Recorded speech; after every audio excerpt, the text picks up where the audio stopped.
नमस्कार दोस्तों, कैसे आप सभी लोग। आई होप बहुत ही बढ़िया होंगे। और जैसे थंबनेल देख के आपको पता चल ही गया होगा कि प्रैक्टिस मेक्स परफेक्ट, तो प्रैक्टिस करना बहुत ज़रूरी होता है। तो प्रैक्टिस इसलिए कि जो भी करंट अफेयर की हम क्लास लेते हैं, बड़ी वाली क्लास या वन लाइनर जो करंट अफेयर की क्लास होती है, उन्हीं के ऊपर बेस्ड हम जो है क्वेश्चंस बनाकर लेके आते हैं। मल्टीपल चॉइस क्वेश्चन जिसे एमसीक्यू कहते हैं। तो मल्टीपल चॉइस क्वेश्चन एक बहुत ही छोटे समय पर रैपिड आपका जो है रिवीजन तौर पर और प्रैक्टिस के तौर पर भी ये आप इसको यूज कर सकते हैं।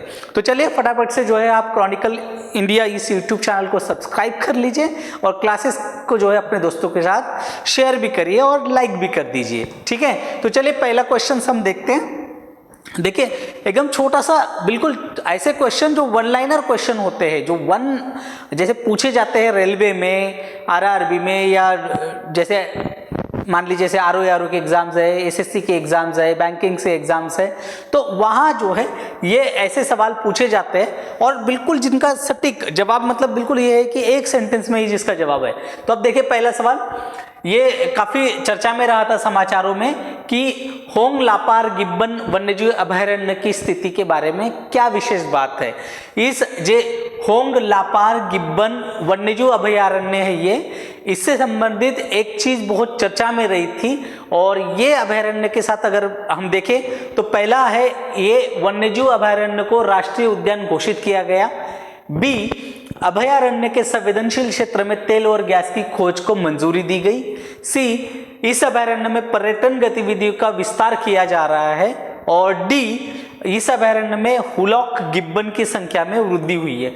तो देखिए अब यहाँ पे भी गिब्बन लिखा हुआ है, यहाँ पे भी गिब्बन लिखा, तो अगर ऐसी जगह पे तुक नहीं लगाया जाता, लॉजिक नहीं लगाया जाता, ठीक है, नहीं तो लगेगा अरे दोनों गिब्बन सेम ही होगा, तो ये हो जाएगा रॉन्ग। इसका सही आंसर है बी, क्योंकि यहाँ जो है इस गिब्बन, ये असम में स्थित है, असम में है ये, राइट। तो ये जो अभयारण्य असम में है, इसका जो संवेदनशील क्षेत्र है वहां तेल और गैस की खोज के लिए जो है मंजूरी दी गई है, यानी कि वहां पे माइनिंग खुदाई अब हो सकती है। तो ये इसके लिए जो है ये पूरा का पूरा होंग लापार गिब्बन वन्यजीव अभयारण्य जो असम में स्थित है वो चर्चा में आ चुका है। ज्योग्राफिकल लोकेशन से सवाल है, जरूरी नहीं कि इस तरह से सवाल आ जाए, आपको हो सकता है इस वन्यजीव अभयारण्य का ज्योग्राफिकल लोकेशन पूछ ले, या अगल बगल की नदियां पूछ ले, या कुछ भी पूछ सकता है, तो आप इसको ध्यान में रखिएगा। देखिए भारत जो है हाल ही में किस संयुक्त राष्ट्र समिति में शामिल हुआ है। एक संयुक्त राष्ट्र की समिति है, उस कौन सी समिति में भारत अभी शामिल हुआ है, तो यूएन सुरक्षा परिषद, UNCEBD, यूएन सुरक्षा मतलब जो सिक्योरिटी काउंसिल है, सिक्योरिटी काउंसिल, यूएन लीगल जो लीगल के लिए काम करती है, और यूएन ओशियन, तो आपको देखना पड़ेगा ओशियन के लिए जो काम करती है, राइट, ओशियंस समुद्र के लिए। तो ये जो है इसका सही आंसर आपको देना है कि भारत किस संयुक्त राष्ट्र समिति में शामिल हो चुका है। तो इसका सही आंसर है UNCEBD। ये बिग डेटा जो डेटा के लिए है, बिग डेटा डाटा को लेकर ये समिति है, उस पर भारत जो है अब शामिल हो चुका है। यूनाइटेड नेशन और उससे संबंधित संस्थाओं से सवाल आते रहे हैं, इससे पहले भी आए हैं और आगे भी आते रहेंगे। और जहाँ जहाँ भारत देखो, और इसलिए भी आएंगे क्योंकि ये जो सुरक्षा परिषद है, यहाँ पर भारत अपने आप को परमानेंट मेंबर के तौर पर जो है दावा कर रहा है, परमानेंट मेंबर। तो परमानेंट मेंबर बनना चाह रहा है, तो इससे लेकर जो है यूनाइटेड नेशन की जितनी भी समितियां और बाकी चीजें हैं वो चर्चा में रहती है। चलिए अगला सवाल देखिए। ग्रीनलैंड जो है चर्चा में रहा है, ये किस देश का स्वायत्त क्षेत्र है, किस देश का चर्चा में इसलिए रहा है क्योंकि जो ग्रीनलैंड है, ग्रीनलैंड को अमेरिकन प्रेसिडेंट जो अभी चुनकर आए हैं, जो बिडेन के स्थान लेंगे, डोनाल्ड ट्रम्प साहब ने जो है इसे लेकर जो है एक टिप्पणी की है कि ग्रीनलैंड को उन्होंने खरीदने की बात करी है, कब्जा करने की, खरीदने की बात करी। इससे पहले भी कहा था, कब्जा करने की बात कही थी, खरीदने की बात कही थी। अब फिर से जो है प्रेसिडेंट इलेक्शन जीतने के बाद उन्होंने ग्रीनलैंड का आलाप जपा है। तो ये कहाँ का स्वायत्त क्षेत्र है? A United Kingdom, right, UK, Sweden, B C Germany और डी डेनमार्क। तो ये जो है ग्रीनलैंड काफ़ी चर्चा में, इसमें काफ़ी भंडार है और ट्रंप ने उनको एक रणनीतिक महत्व के तौर पर जो है इसको लिया है, स्ट्रैटेजिकल पोजीशन के कारण जो है, स्ट्रैटेजिकल पोजीशन के कारण, स्ट्रैटेजिकल पोजीशन, राइट। तो इसका सही आंसर है डी, डेनमार्क, राइट। डेनमार्क इस देश का ये स्वायत्त क्षेत्र है। हाल ही में पर्यावरण, वन और जलवायु परिवर्तन मंत्रालय द्वारा एंड ऑफ लाइफ वाहन नियम अधिनियम 2025 किस अधिनियम के तहत अधिसूचित किया गया है, राइट। ए पर्यावरण संरक्षण अधिनियम 1986, बी पर्यावरण संरक्षण अधिनियम 1980, सी पर्यावरण संरक्षण अधिनियम 1987, डी पर्यावरण संरक्षण अधिनियम 1985। वाहन अधिनियम में स्क्रैप नीति आई है और कई सारी चीजें आई है इसको लेकर। तो एंड जो है ऑफ लाइफ वाहन नियम कि भाई एक वाहन का कितना होना चाहिए, कैसे, तो ये किस पर्यावरण संरक्षण को अधिनियमित करता है, तो ये जो है 1986 जो है ये इसका सही आंसर है। आपने देखा होगा कि वाहनों को लेकर काफ़ी नीति चल रही है कि किस तरह से जो पुराने वाहन, इसीलिए जीएसटी भी लगाया गया है जो पुराने वाहनों की खरीद पर, ताकि उससे क्या होगा कि पुराने वाहन जो है वो ज़्यादा पुराने जो प्रदूषण बहुत करते हैं उनको कम, मतलब उनको जो है मार्केट से हटाया जाए, उनको स्क्रैप में लिया जाए और पर्यावरण संरक्षणों को देखा जाए, राइट। अगला सवाल देख लेते हैं। भारत में कुल वन यवन आच्छादन, जो वनों का जो है 2023 के अनुसार देश के भौगोलिक क्षेत्र का कितना प्रतिशत है, राइट। ये 20.17, बी 25.17, सी 30.25 और डी 35.50%।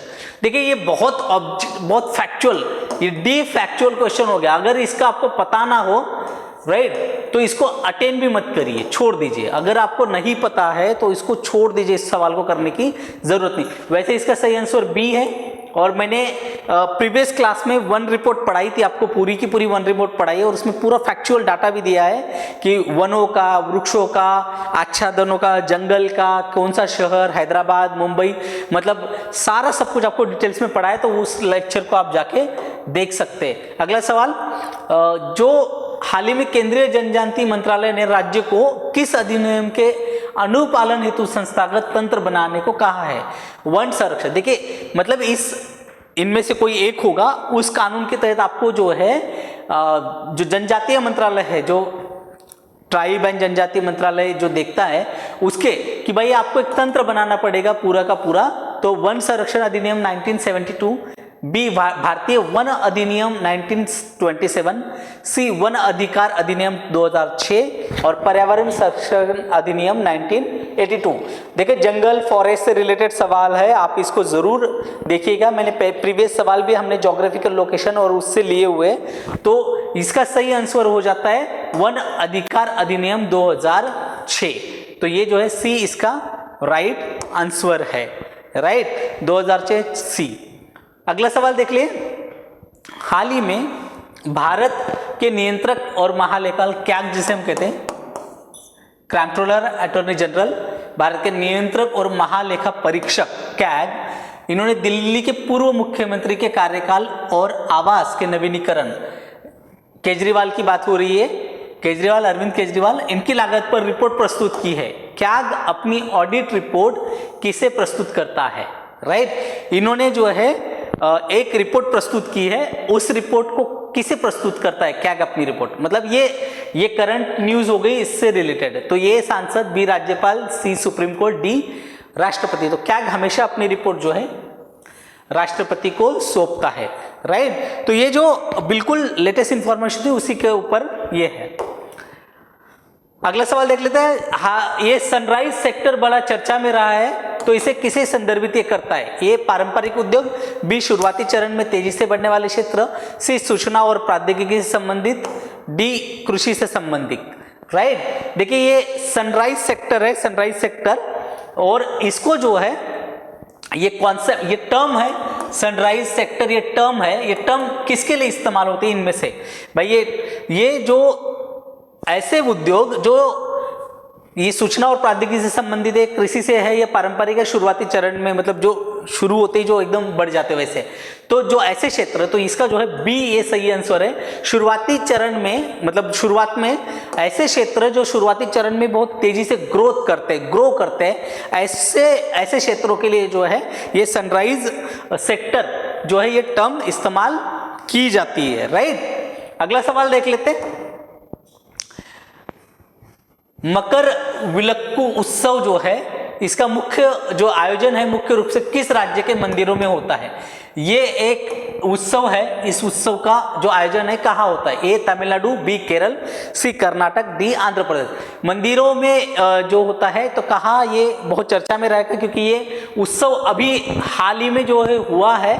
तो इसका जो सही जवाब है आपको देना है और देखना भी है। ये काफी, देखिए साउथ इंडियन कल्चर जो है मंदिरों से बहुत रिलेटेड, साउथ इंडियन टेम्पल्स जो है उसका कल्चर इसी से रिलेटेड है। तो ये केरल का मुख्य तौर पर जो है ये मकर विलक्कू जो पोंगल और बाकी ये सब चीजें जो है वहां जाती है। चलिए, तो होंगलापार गिब्बन वन्यजीव अभयारण्य किस राज्य में स्थित है, ये सवाल है। और ए असम, बी मणिपुर, सी नागालैंड, डी अरुणाचल प्रदेश। मैंने प्रीवियस में भी बताया था और फिर से बता रहा हूं, इसका सही आंसर है असम। ये चर्चा में काफी है तो इसे आप याद रखिएगा, ठीक है। ये असम से संबंधित है।